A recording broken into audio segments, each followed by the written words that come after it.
নতুন জায়গায় এসে বাসা ভাড়া নেয় এই দম্পতি, কিন্তু তারা বেশি কারো সঙ্গে মিশতো না, কথাও বলতো না। একদিন হুট করেই দেখা যায় তারা দুইজন গভীর রাতে নদীর পাড়ে এসেছে। নদীর পানিতে ডুবো দিচ্ছে বেশ অনেকক্ষণ, আর এরপর নদীর পানি থেকে উঠেই তারা একে অপরের সঙ্গে ইন্টিমেট হয়। কিন্তু বাড়ি থাকতে গভীর রাতে এই জঙ্গলে এসে কেনই বা তারা এমন করে? আর এরই মধ্যে তারা একদিন জানতে পায় তাদের এই গোপন কাজের ভিডিও ছড়িয়ে পড়েছে পুরো এলাকায়। কিন্তু কি করে বা এমনটা হলো? এরা দুইজন বেশ ভেঙে পড়ে, কিন্তু তারা কি পারবে নিজেদেরকে সামলে নিতে, নাকি ঘটবে উল্টোটাই? সেটাই জানতে হলে দেখতে হবে আপনাদের আমাদের আজকের সিনেমার এক্সপ্লেনেশন। তাহলে চলুন বেশি দেরি না করে শুরু থেকে শুরু করা যাক। সিনেমার শুরুতেই আমরা প্রতীক এবং শারণ নামের একটি কাপলকে দেখতে পাই, যারা সদ্যই বিবাহ বন্ধনে আবদ্ধ হয়েছে।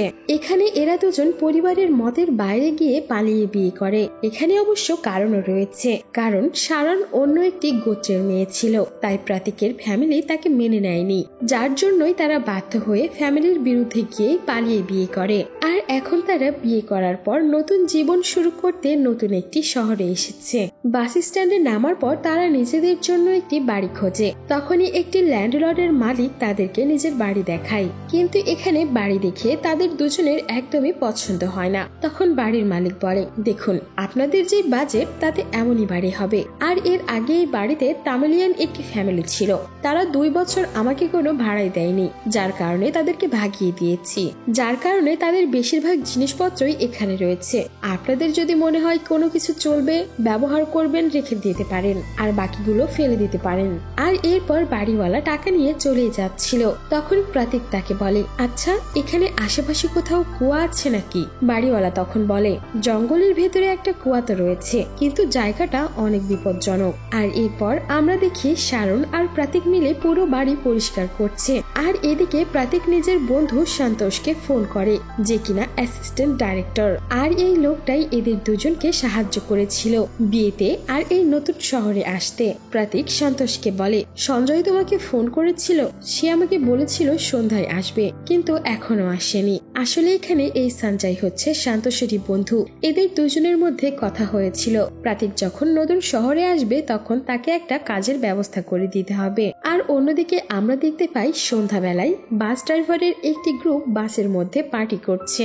এখানে এদের মধ্যেও আলোচনা হয় যে নতুন একটি দম্পতি এসেছে থাকার জন্য, আর তাদেরকে নাকি সঞ্জয় ডেকেছে। আসলে এখানে প্রতীকের ঘর ছিল একেবারে রাস্তার সাথেই, আর একটু দূরেই ছিল বাস স্ট্যান্ড, যার কারণে সবসময় এখান দিয়ে বাস যাওয়া আসা করত। আর দিনের যেই শেষ বাসটা থাকে সেটা একেবারে প্রতীকের বাড়ির সামনেই এসে দাঁড়ায়। আর এই গ্রুপটাও এইসব বাসদেরকে ম্যানেজ করে থাকে, যার কারণে সারাদিনের কাজ শেষ করে তারা রাতে এসে সন্ধ্যায় পার্টি করে। আর এখানে একটু পরেই আমরা দেখতে পাই সঞ্জয় আসে প্রতীকের সঙ্গে দেখা করতে। প্রতীক সঞ্জয়কে বাড়ির ভেতরে ডাকে, কিন্তু সঞ্জয় বলে সে আর ভেতরে যাবে না, তার একটা জরুরি কাজ রয়েছে। সঞ্জয় এখানে প্রতীককে সকাল 8টার মধ্যে রেডি হয়ে থাকতে বলে, তাকে সে একটা জায়গায় নিয়ে যাবে আর সেখানেই একটা কাজ পাইয়ে দেবে। এই কথা বলার পর সঞ্জয় সেখান থেকে চলে যায়। পরের দিন সকালে আমরা শারণকে জানালার সামনে দাঁড়িয়ে থাকতে দেখতে পাই। সে সেখানে একটি কুকুরের দিকে তাকিয়েছিল। তখনই পেছন থেকে প্রতীক এসে শারণকে সান্ত্বনা দেয়। শারণ এখানে বেশ মন খারাপ করেছিল। শারণকে দেখেই বোঝা যাচ্ছিল হয়তোবা তার অতীতে কিছু একটা ঘটেছে, যার জন্যই সে ওই কুকুরের দিকে এমন করে চেয়ে আছে। আর একটু পরেই সেখানে প্রতীককে নেওয়ার জন্য সঞ্জয় আসে। সঞ্জয় এখানে তাদের জন্য সবজিও নিয়ে এসেছিল। সেই সবজিগুলো সে শারণকে দেয়। আর একটু পরে প্রতীককে সঙ্গে নিয়ে সে চলে আসে। এখানে সঞ্জয় তার বসের সঙ্গে কথা বলে প্রতীককে একটি কাজের ব্যবস্থা করে দেয়। এখানে তারা দুইজন ওয়ালে ওয়ালে পেন্টিং করার কাজ পায়। অন্যদিকে সিন কাট হলে আমরা দেখি শারণ নিজের বাড়িতে একাই বসে আছে। তখন তার খিদা লাগবে, সে পাশেই থাকা একটি রেস্টুরেন্টে এসে খাবার খায়। খাবার খাওয়া শেষ হলে সে প্রতীককে ফোন করে জিজ্ঞেস করে তার জন্য সে কোনো খাবার বাড়িতে নিয়ে যাবে কিনা, কিন্তু প্রতীক এখানে বলে আজকে সে সঞ্জয়ের সঙ্গেই খাবে। এখানে আমরা দেখতে পাই কাছ থেকে একটু ফ্রি হয়ে সঞ্জয় সিগারেট খাচ্ছে। তখন সে প্রতীককেও সিগারেট খাওয়ার জন্য অফার করে, কিন্তু প্রতীক বলে আমি যখন ফিল্ম লাইনে ছিলাম তখন সিগারেট খাওয়া ছেড়ে দিয়েছি। এইটা শুনে অবাক হয়ে সঞ্জয় বলে, আরে প্রতীক ভাই, তুমি ফিল্মি লাইন ছেড়ে দিয়েছো কেন? প্রতীক তখন বলে রেসপন্সিবিলিটি। আর এখানে প্রতীক সঞ্জয়কে এটাও জিজ্ঞেস করে আশেপাশে কোথাও নদী আছে কিনা। সঞ্জয় তখন বলে আরে হ্যাঁ আছে তো, তোমার তোমার বাড়ি থেকে একটু দূরেই আছে। আর এখানে সিন কাট হলে আমরা দেখি প্রতীক সঞ্জয়ের কথা মতো বলে দেওয়া সেই রাস্তা ধরে নদীর কাছে চলে এসেছে। প্রতীক এখানে দেখে একটি লোক বসে বসে মাছ ধরছিল। সে লোকটিকে জিজ্ঞেস করে, আচ্ছা চাচা, এই নদীটা কি অনেক গভীর? ওই লোকটি তখন বলে, হ্যাঁ অনেক গভীর। তখন আমরা দেখতে পাই একটি লাঠির সাহায্যে প্রতীক এমন একটি জায়গা খুঁজছিল যেখানে গভীরতা ছিল না। আর এরপর সিন রাতে আসলে আমরা দেখি প্রতীক শারনকে বলছে, নদীতে একেবারে পারফেক্ট জায়গা পেয়ে গেছি, আমাদের আজকেই শুরু করতে হবে। কিন্তু এখানে প্রশ্ন হচ্ছে, এরা নদীতে কি বা করতে চলেছে, যা একটু পরেই আপনারা জানতে পারবেন। এখানে আমরা দেখি মাঝরাতে প্রতীক সেই নদীর ধারে আবারও এসেছে আর শুকনা পাতা দিয়ে বেডের মতো একটি জায়গা বানিয়েছে। আর সে বাড়িতে এসে শারনকে বলে, আমরা কালকে গিয়ে আমাদের কাজটা শুরু করে দেব। এখানে পরের দিন রাতে তারা দুইজন যখন নদীর কিনারায় যাওয়ার জন্য বের হচ্ছিল, তখন দিনের সেই শেষ বাসটা তারা দেখতে পাই। আর বাসের ভেতরে সেই ড্রাইভার গুলো ড্রিঙ্কস করছিল। এইটা দেখে তারা দুইজন বেশ ভয় পায়। তখন শারন বলে, আজকে আমাদের যাওয়া ঠিক হবে না, কালকে যাব, যখন এরা কেউ থাকবে না। শারনের এই কথাটা প্রতীকও মেনে নেয় আর তারা দুজনেই বাড়ি ফিরে আসে। আর এরপর সিন কাট হলে আমরা দেখি পরের দিন রাতে প্রতীক এসে চেক করে দেখছে বাইরে গত দিনের মতো কেউ আছে কিনা। সে দেখে আজকে কেউ নেই, যার পরেই তারা দুইজন বেরিয়ে পড়ে নদীর উদ্দেশ্যে। এখানে তারা দুইজন নদীর পানিতে 20 থেকে 25 মিনিটের মতো ডুব দিয়ে থাকে। আর এরপর তারা দুইজন পানি থেকে উপরে উঠে আসে। আর প্রতীক যে সেই বেডের মতো একটি জায়গা তৈরি করেছিল, সেখানে এসে তারা ইন্টিমেট হতে শুরু করে। এখানে আমরা দেখতে পাই শারন খুবই ভয় পেয়ে আছে। সে সবসময় এদিকে ওদিকে নজর রেখেই চলেছে। তার বারবার মনে হচ্ছিল কেউ তাদেরকে দেখছে না তো।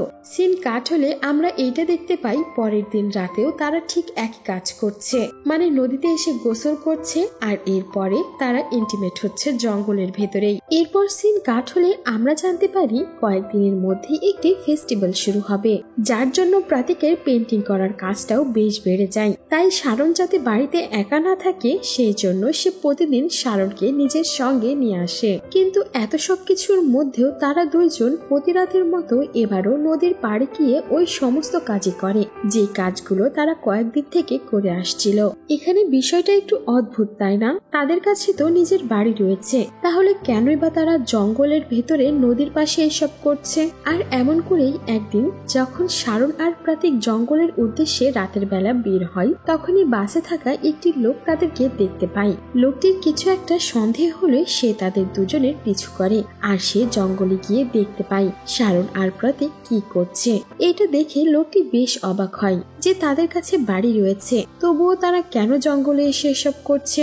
লোকটি এদিকে এসে বাসে থাকা অন্য ড্রাইভারদেরকে সবকিছু বলে দেয় যে ওই নতুন আসা দম্পতি নদীর পাড়ে গিয়ে এই সব কিছু করছিল।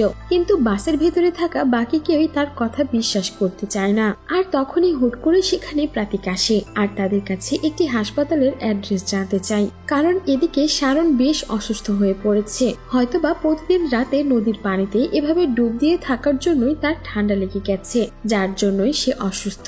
এরপর সিন কাট হলে আমরা দেখি প্রতিদিনের মতো শারন আর প্রতীক আজকেও জঙ্গলের উদ্দেশ্যে বের হয়েছে। কিন্তু এখানে টুইস্ট চলে আসে।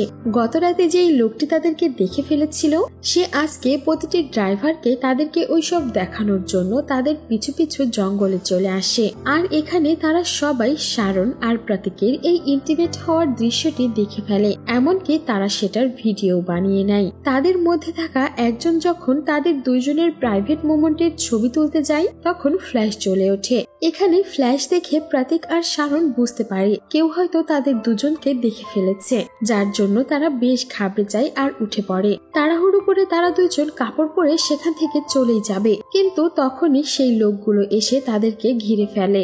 লোকগুলো এসে শারন আর প্রতীককে বেশ ধমকাতে শুরু করে, এমনকি ওই লোকগুলো প্রতীককে অনেক মারধরও করে। তারা বলে, তোমরা জঙ্গলে এসে কেন এসব করছো? বাড়ি তো রয়েছে তোমাদের। শারন আর প্রতীক এখানে লোকগুলোর কাছে অনেক মাফ চাই, কিন্তু তবুও লোকগুলো তাদেরকে মারতে থাকে। কোনো মতে শারন আর প্রতীক তাদের কাছ থেকে বেঁচে বাড়িতে ফিরে আসে। বাড়িতে আসার পর শারন বেশ ভেঙে পড়ে ওই ঘটনার জন্য। সে অনেক কান্নাকাটি করতে থাকে। প্রতীক তখন তাকে সান্ত্বনা দেয়, কিচ্ছু হবে না, সবকিছু ঠিক হবে। কিন্তু অন্যদিকে সকাল হলে আমরা দেখতে পাই যেই লোকটি গতরাতে শারন আর প্রতীকের প্রাইভেট মোমেন্টের ভিডিও ভিডিও করেছিল। লোকটি তাদের সেই ভিডিওটি নেটে ভাইরাল করে দেয়, এমনকি এই ভিডিওটি সঞ্জয়ের কাছেও পৌঁছে যায়। ভিডিওটি দেখে সঞ্জয় বেশ অবাক হয়, আর এই ঘটনাটি জানার জন্য সে প্রতীককে ফোন করে জিজ্ঞেস করে। কিন্তু প্রতীক এখানে সঞ্জয়কে বলে, দেখ ভাই, আমি ভীষণ অসুস্থ, তাই 2 দিন কাজ যেতে পারবো না। এইটা বলে সে ফোন কেটে দেয়। এরপর আমরা দেখতে পাই ওই ড্রাইভার গুলো বসে ক্যারাম খেলছে। তখন একজন উঠে বলে, এদের 2 জনকে তো আর দিনের বেলা দেখতেই পায় না, কি হয়েছে তাদের? সেখানে থাকা অন্য আরেকজন এই কথা শুনে বলে, আরে ভাই, তাদের কাজ তো রাতের বেলা, যার কারণে তারা রাতের বেলা বের হয়। এইসব কথা বলে তারা সবাই মিলে শারণ আর প্রতীককে নিয়ে অনেক হাসাহাসি করে। একটু পরেই আমরা দেখতে পাই খাবার জন্য প্রতীক পাশের একটি রেস্টুরেন্টে কিছু নিতে এসেছে। কিন্তু সে যখন রেস্টুরেন্টে ঢোকে, সবাই কেন জানি তার দিকে অদ্ভুত ভাবে তাকিয়ে থাকে। আর সবার তাকানো দেখেই প্রতীক বুঝতে পারে যে হয়তোবা তার আর তার বউয়ের এই ভিডিওটি তারাও দেখে ফেলেছে, যার জন্য সে ভীষণ লজ্জা পায় আর তাড়াহুড়ো করে খাবার নিয়ে সেখান থেকে চলে আসে। বাড়িতে আসার পর সে কান্নায় ভেঙে পড়ে যে কি হয়ে গেল এইসব। কিন্তু ঘরের ভেতর ঢোকার পর সে শারণের সামনে খুবই নর্মাল ব্যবহার করতে থাকে, যাতে শারণ এইসব কিছু জানতে না পারে। আর অন্যদিকে সঞ্জয় নামের সেই লোকটি প্রতীক আর শারণকে নিয়ে বেশ চিন্তায় থাকে, যার কারণে সে প্রতীকের বন্ধু সন্তোষকে ফোন করে সব ঘটনা খুলে বলে। আর এর পরের দিনই সন্তোষ সঞ্জয়ের সঙ্গে দেখা করতে চলে আসে। এখানে আমরা দেখি সঞ্জয়ের সঙ্গে প্রতীকের বাড়িওয়ালাও এসেছে। সঞ্জয় এখানে সন্তোষকে বলে, ওই ভিডিওটি পুরো ভাইরাল হয়ে গেছে, সবাই দেখে ফেলেছে, যার জন্য নানান ধরনের কথা উঠছে। এমনকি অনেকেই তো বাড়িওয়ালার উপরেও প্রশ্ন তুলছে যে বাড়িওয়ালা কেমন মানুষদেরকে ভাড়া দিয়েছে। কিন্তু এখানে আমি কিছুতেই বুঝতে পারছি না, তাদের কাছে তো বাড়ি রয়েছে, তারপরেও কেন তারা এমন সবকিছু করে বেড়াচ্ছে। আর এই প্রশ্ন শোনার পর সন্তোষ তখন উত্তরে বলে, আমারই উচিত ছিল তোমাকে আগেই সবকিছু বলে দেওয়া যে অতীতে তাদের সঙ্গে কি কি হয়েছে। আর এরপর কাহিনী চলে আসে 7 বছর আগে, যেখানে আমরা দেখি প্রতীক ফিল্মি লাইনে কাজ করে আর তার সঙ্গে সন্তোষও কাজ করে। একদিন প্রতীক দেখতে পাই একটি ছোট্ট কুকুরের বাচ্চা ফিল্ম সেটে একা একা বসে আছে। সে দেখেই বুঝতে পারে হয়তোবা মালিকের কাছ থেকে কুকুরটি হারিয়ে গেছে। প্রতীক এখানে ওই কুকুরটিকে নিজের বাড়িতে নিয়ে আসে, অনেক যত্ন করতে থাকে। এখানে প্রতীকের সঙ্গে তামিল ফ্রেন্ড ভিনিত এবং সন্তোষ থাকতো। যখন প্রতীক বাড়িতে থাকতো না, তখন ভিনিত এই কুকুরটি দেখাশোনা করত। আর অন্যদিকে আমরা দেখতে পাই এই ছোট্ট কুকুর ছানাটি অন্য কারো নয়, শারণের ছিল। কুকুরটি হারিয়ে যাওয়াতে শারণ যেন খাওয়া দাওয়ায় বন্ধ করে দেয়। তার পরিবার থেকে নতুন আরেকটি কুকুর কিনে দেওয়ার কথা বললেও সে মানতে চায় না। সে জিদ ধরে বসে থাকে যে তার ওই কুকুরটি চাই, যার কারণে পুরো শহরে পোস্টার লাগিয়ে দেওয়া হয়। আর এই পোস্টারটি ভিনিত দেখতে পায়। পোস্টারটি দেখার পর সে প্রতীককে এনে দেখায়। প্রতীক তখন পোস্টারটি দেখে শারণের নাম্বারে ফোন করে তাকে বলে দেয় যে তার কুকুরটি আমার কাছে রয়েছে। শারণ তখন এইটা জানার পর প্রতীকের বাড়িতে চলে আসে কুকুরটিকে নেওয়ার জন্য। সে এখানে কুকুরটিকে দেখে অনেক খুশি হয় আর তাকে আদর করতে থাকে। আর এখান থেকেই শুরু হয়ে যায় শারণ আর প্রতীকের প্রেম কাহিনী। একদিন আমরা দেখি প্রতীক শারণকে ফোন করে বলছে, কোনোদিন কুকুরটিকে নিয়ে আমাদের কাছেও বেড়াতে আসো, আমারও খুব মনে পড়ে কুকুরটিকে। আর এভাবেই এই কুকুরটির মাধ্যমে চলতে থাকে তাদের প্রেম কাহিনী। ধীরে ধীরে একসঙ্গে তারা ঘোরাফেরা করতে করতে দুজন দুজনকে অনেক ভালোবেসে ফেলে। একদিন তারা দুজন বসেছিল, তখনই শারণ তার মায়ের ছবি দেখিয়ে বলে, আমি যখন ছোট ছিলাম আমার মা মারা গেছে, আমার বাবা এরপর দ্বিতীয় বিয়ে করে। আমার বাবা কিন্তু অনেক শক্ত একজন মানুষ, যার জন্য আমি আমার বাবাকে অনেক রিকোয়েস্ট করি যাতে আঙ্কেল আন্টির বাড়িতে আমাকে থাকতে দেয়। আর এরপর আঙ্কেল আন্টির বাড়িতে আমাকে রেখে যায়, আর আমার বাবা অন্য আরেকটি শহরে থাকে। শারণ এদিকে বাড়িতে এসে তার আঙ্কেল আন্টিকে প্রতীকের কথা বলে দেয় যে প্রতীককে সে অনেক ভালোবাসে আর তাকে বিয়েও করতে চায়। কিন্তু তার আঙ্কেল আন্টি কিছুতেই এই সম্পর্ক মেনে নিতে চায় না, কারণ প্রতীক এখানে কোনো বড়লোক বাড়ির ছেলে ছিল না, এমনকি তার কাছে কোনো চাকরিও নেই। শারণ যখন তার বাবাকেও প্রতীকের কথা বলে, বরঞ্চ শারণের বাবা তাকে নিজের সঙ্গে অন্য শহরে নিয়ে যেতে চায়। এইটা শোনার পর শারণ বেশ টেনশনে পড়ে যায়, যার কারণে সে রাতে গিয়েই পালিয়ে চলে আসে। আসে নিজের বাড়ি থেকে। আর এর পরের দিনই প্রতীক আর শারণ মিলে কোর্ট ম্যারেজ করে। বিয়ের পর প্রতীক শারণকে নিয়ে নিজের বাড়িতে আসে, কিন্তু এদিকে প্রতীকের মা শারণকে মেনে নিতেই চায় না, কারণ শারণ এখানে অন্য ধর্মের ছিল। এমনকি সে তাদের দুজনকে নিজের বাড়িতে ঢুকতেও পর্যন্ত দেয় না। এখানে সন্তোষ প্রতীককে বলে, তোমরা দুজন চাইলে আমার বাড়িতে থাকতে পারো, আমার কোনো অসুবিধা নেই। কিন্তু প্রতীক বলে, না রে বন্ধু, তুই এমনিতেই আমাদের জন্য অনেক কষ্ট করেছিস, তোকে আর কোনো কষ্ট দিতে চাই না। আর এরপরে তারা দুইজন নতুন একটি শহরে চলে যায় নিজেদের জন্য বাড়ি ভাড়া নিতে, যার জন্য এখানে অ্যাসিস্ট্যান্ট ডাইরেক্টরের কাজটাও প্রতীকের হাত ছাড়া হয়ে যায়। আর এদিকে তাদের দুজনকে অনেক স্ট্রাগল করতে হয়, কারণ তাদের কাছে একদমই টাকা পয়সা ছিল না। আর এখানে প্রতীক নতুন করে পেন্টিং এর কাজ শুরু করে। এখানে তাদের দুজনের জন্য শুধুমাত্র তারা দুজনেই ছিল। কিন্তু একদিন ফোনে নিজের পাপার একটি মেসেজ দেখে শারণ বেশ কান্না করে, আর সেই মেসেজটা সে প্রতীককেও দেখায়। এখানে শারণের বাবা তার ফোনে একটি ছবি পাঠিয়েছিল। সেই ছবিতে ছিল যে শারণের ছোট্ট কুকুরটিকে তার বাবা মেরে ফেলেছে, আর সেই ছবির নিচে একটি মেসেজ দিয়েছে তার বাবা। তিনি লিখেছেন, যদি কখনো আমার সামনে আসো তোমার অবস্থাটাও এমনই করব। আর এইটা দেখার পরই শারণ এমন করে কাঁদতে থাকে, যার কারণেই আমরা দেখেছিলাম জানালা দিয়ে শারণ ওই কুকুরটির দিকে অমন করে তাকিয়েছিল। কিন্তু এখানে এত দুঃখের ভেতরও এদের দুজনের ওপর আরো একটি দুঃখের পাহাড় নেমে পড়ে, যে শারণ কোনোদিন মা হতে পারবে না। এখানে তাদের বিয়ের অনেক কয় বছর হয়ে গিয়েছিল, কিন্তু তবুও শারণ মা হতে পারছিল না। এই সমস্যার জন্য তারা অনেক ডাক্তার দেখালেও কোনো ডাক্তারই সমাধান দিতে পারেনি। আর একটা বাচ্চা পাওয়া যেন তাদের কাছে ভাগ্যের ব্যাপার হয়ে ওঠে।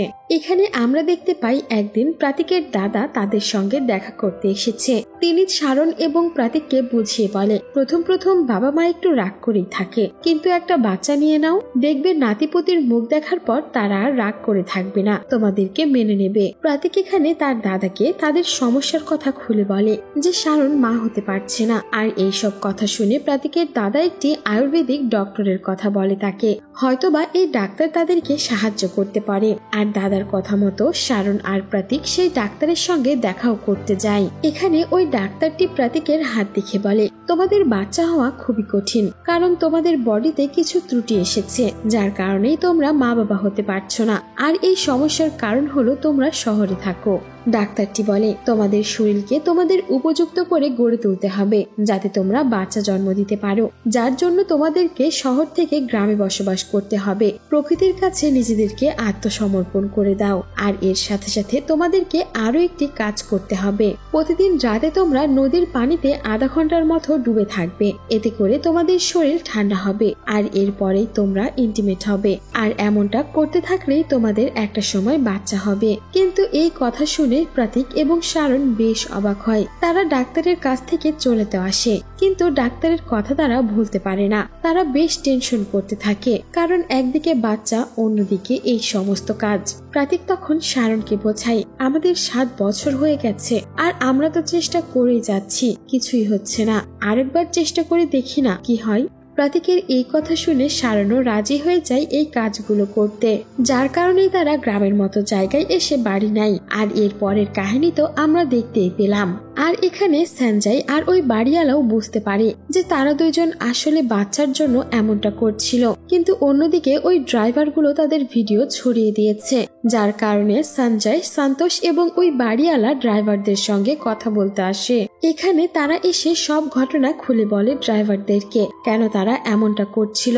সঞ্জয় এখানে তাদেরকে এটাও বলে, তোমাদের একটা মাত্র ভুলের কারণে আজকে একটি দম্পতির জীবন নষ্ট হয়ে যেতে চলেছে। এখানে ওই ড্রাইভার গুলো বুঝতে পারে তাদের ভুলের কথা, যার কারণে তারা ফোন করে করে যাদের কাছ থেকে পারে ওই ভিডিওটি ডিলিট করতে বলে। এদিকে সঞ্জয়, সন্তোষ আর বাড়িওয়ালা যখন আসে তাদের বাড়ির সামনে, তারা দেখে বাড়িতে কেউ নেই, বাড়িতে তালা লাগানো রয়েছে।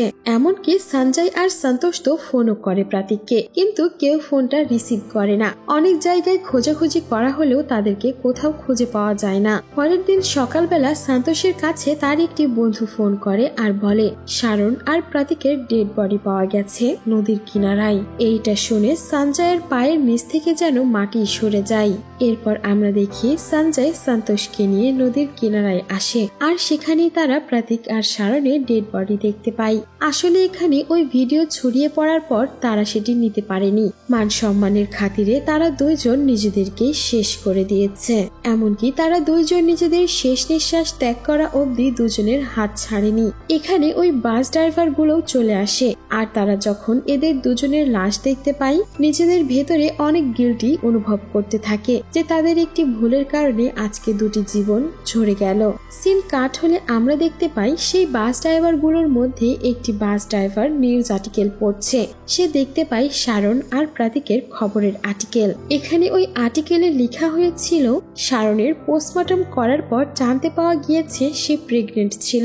মানে এখানে 2টি নয় 3টি জান গেছে। এইটা শোনার পর তাদের ভেতরে যেন আরো বেশি খারাপ লাগতে শুরু করে। শারন আর প্রাতিক যে কারণে আজ পর্যন্ত নদীর ধারে গিয়ে এইসব কিছু করছিল সেই বাচ্চা তাদের জীবনেই ছিল, কিন্তু তারা জানতেও পারেনি। আর এইভাবেই তারা দুনিয়া ছেড়ে চলে গেল। শুধুমাত্র একটি ভিডিওর কারণে এই দুইজনের জীবনটা এত বড় খুশি পাওয়া থেকে বিরত থেকে গেল, আর সবকিছু শেষ হয়ে গেল। আর এরই সাথে সাথে সিনেমাটি এখানেই শেষ হয়ে যায়। সো ভিউয়ার্স, আপনাদের এই সিনেমার এক্সপ্লেনেশন কেমন লেগেছে তা অবশ্যই কমেন্ট বক্সে জানিয়ে দিতে ভুলবেন না। ধন্যবাদ।